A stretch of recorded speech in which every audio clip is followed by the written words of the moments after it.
নমস্কার। আমি এগারো 11ই জানুয়ারি থেকে 17ই জানুয়ারি আপনাদের কেমন যাবে সেই সম্পর্কে রাশিফল বলছি।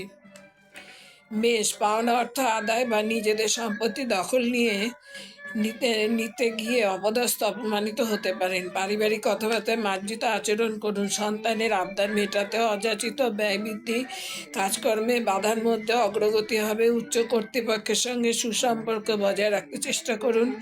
ব্যবসায় শুভ, স্থপতি, উকিল, চিকিৎসক ও প্রযুক্তিবিদদের সাফল্য। কম বেশি স্বাস্থ্য সমস্যায় ভোগান্তি, পতন যোগ ও অগ্নিদাহের আশঙ্কা। চিত্ত চাঞ্চল্য, বৃষ, উদ্যত আচরণ ও বাক্যের জন্য আইনি সমস্যায় পড়তে পারেন। যে কোনো কর্মের সিদ্ধান্ত গ্রহণের পূর্বে অগ্রপশ্চাৎ বিবেচনা করে কাজ করুন। আবেগ নিয়ন্ত্রণে অক্ষমতায় বিড়ম্বনার যোগ, কর্ম বা পেশায় উল্লেখযোগ্য অগ্রগতি, জমি বাড়ি বা যানবাহন কেনার যোগাযোগ আসবে।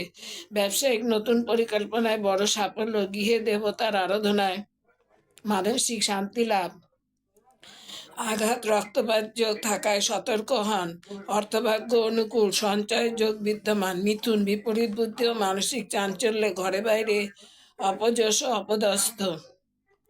ব্যবসায়িক দিক অপেক্ষাকৃত শুভ, সাংসারিক ও দাম্পত্য ক্ষেত্রে পারস্পরিক অশান্তি ও মনোমালিন্যের যোগ। অনেক চিকিৎসার পরেও গুরুজনের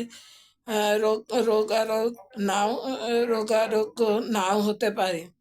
খেলোয়াড়, আইনজীবী ও লেখক, ডাক্তার, বিউটিশিয়ান প্রমুখের আয় উন্নতি ভালো হবে। স্বাস্থ্য ভালো যাবে না। সন্তানের ভবিষ্যৎ চিন্তায় মনে অস্থিরতা। ভূসম্পত্তি ও যানবাহন বৃদ্ধির যোগ। উপযুক্ত ক্ষেত্রে বিবাহ, সন্তান প্রাপ্তির প্রবল সম্ভাবনা। আয় ভাগ্য শুভ। কর্কট, নিজ সাহস ও বুদ্ধি বলে আপৎকালে যোগ্য নেতৃত্ব প্রদান ও কর্মসফলতা। উপকৃত আত্মীয় বন্ধুদের আচরণে অসম্মান ও মনোকষ্ট। মাঝে মধ্যে মানসিক নিঃসঙ্গতা, মনে বিক্ষিপ্ত ভাব। অর্থভাগ্য অনুকূল, অপ্রত্যাশিত ক্ষেত্র থেকে অর্থপ্রাপ্তি অসম্ভব নয়। অফিস কর্মীদের পক্ষে সপ্তাহটি কম বেশি শুভ। স্পষ্টবাদিত ঝুঁকিপূর্ণ কাজে বিরত না হলে বিপদে পড়বেন। সর্দি কাশিতে ভুগতে পারেন। আঘাত, রক্তপাত যোগ বিদ্যমান। ধর্ম আচরণে মনোযোগ বৃদ্ধি পাবে। এই পর্যন্ত বললাম, এরপরে আবার বলছি।